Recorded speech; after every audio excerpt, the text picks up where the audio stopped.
fost odată ca niciodată, că de n-ar fi, nici nu s-ar povesti. A fost odată un ținut minunat. Avea câmpuri bogate, livezi și păduri, pășuni și iazuri și râuri pline de pești. Bărbații din acest ținut erau voinici, muncitori și îndemânatici. Femeile erau harnice și frumoase, iubindu-și mult copiii, care erau cuminți, jucându-se frumos, ajutându-și părinții. Știți voi cum se cuvine copiilor. În inima ținutului se înălța un mare castel.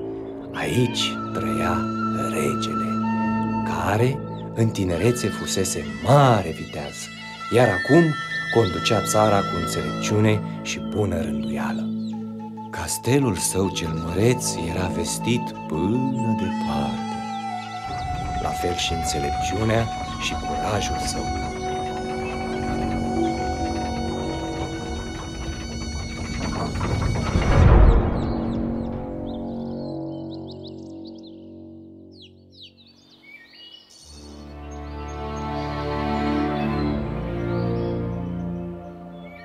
De asemenea, mai era vestit minunatul copac din livada castelului. Mărul de aur.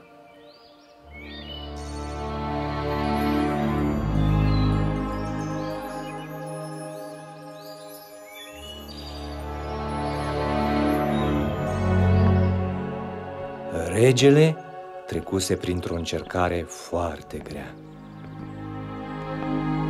Totul se petrecuse pe când el purta multe și grele războaie cu tot felul de dușmani. Biruință după biruință înscrisese în paginile istoriei regatului. Dar iubita lui soție murise fulgerător de o boală necunoscută. Totuși, nu se lăsase doborât de durere.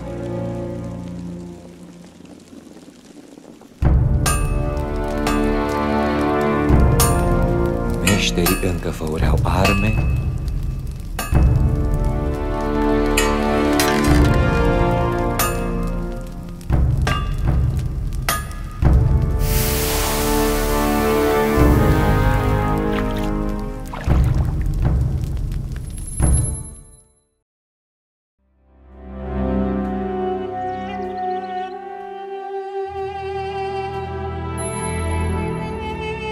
Dumnezeul mângâia pentru lipsa soției prin cei 7 copii ai lor, 4 fete și 3 băieți.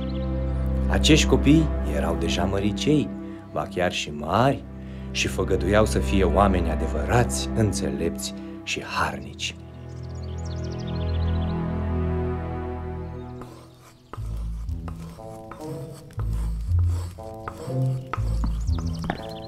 Una dintre fete, de pildă, se ostenea să învețe de la primele litere tainele bucătăriei, lucru de mare însemnătate în orice casă și cu atât mai mult într-un palat. Și mult se bucura de câte ori izbutea să mai facă un pas în această știință. Fiul cel mare devenise deja destul de priceput în a face arme. Nimeni nu putea mai bine ca el să dea un ascuțiș bun săbii. Una dintre fiice părea atrasă de strălucirea aurului și a nestematelor, dar nu din lăcomie, ci din bucuria de a le vedea frumusețea așezată în florile măiastre ale bijuteriilor. Dar dacă vistieria se îmbogățea prin lucrarea bijuteriilor, nici pivnițele nu erau vreodată uitate. Și pentru viața de zi cu zi, dar și pentru întâmplări triste, ele trebuiau să fie mereu pline.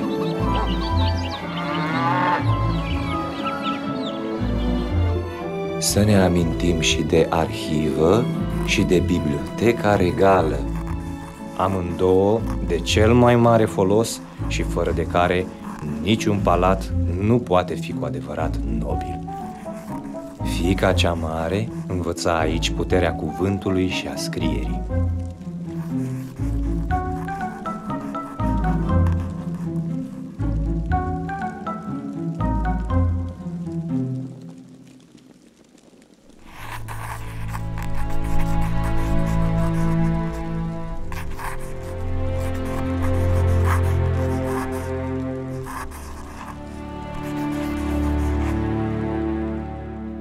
Ei, și mai erau și cei doi fii mai mici, cel care avea grijă de cai și Praslea, cel de la care începe de fapt povestea mărului de aur.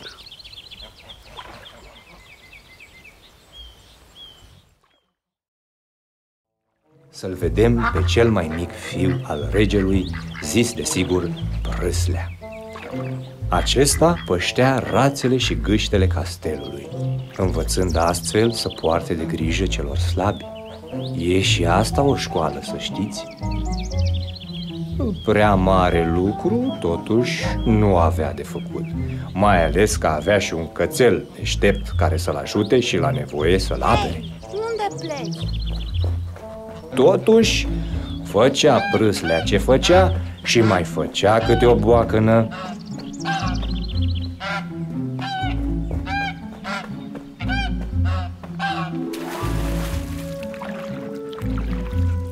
Spre râsul tăcut al dulăului, se înțelege.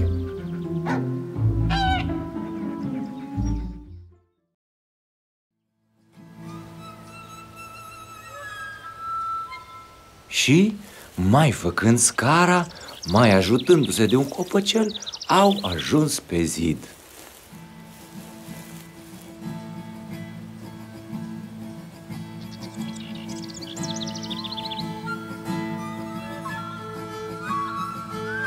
Apoi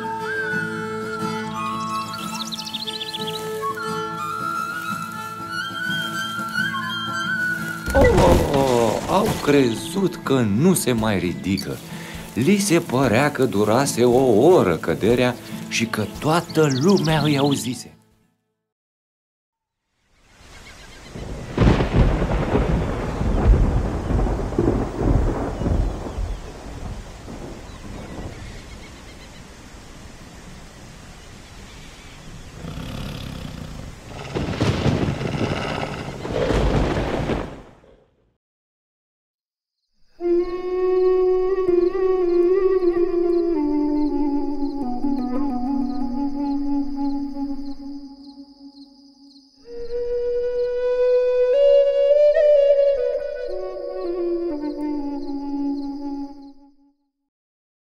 Și a intrat în adâncul pădurii, cu destulă teamă ce-i drept, căci de acum se afla în ținuturi necunoscute.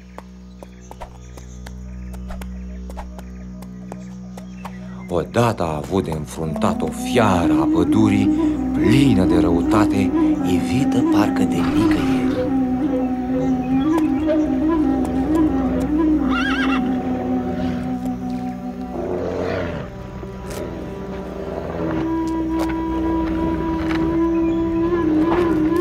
Prințul mai văzuse urși, dar niciunul care să atace așa fără nicio pricină. L-a înfruntat însă cu hotărâre și în fața curajului său și a căluțului neînfricat, ursul cel fioros a dat înapoi, parcă topindu-se în umbrele pădurii.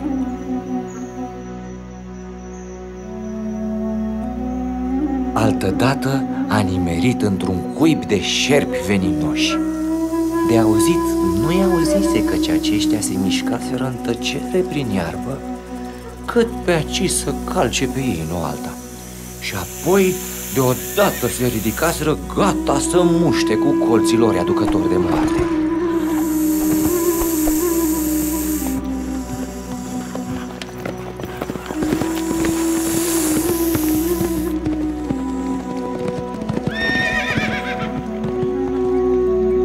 Pădurea părea plină de pace.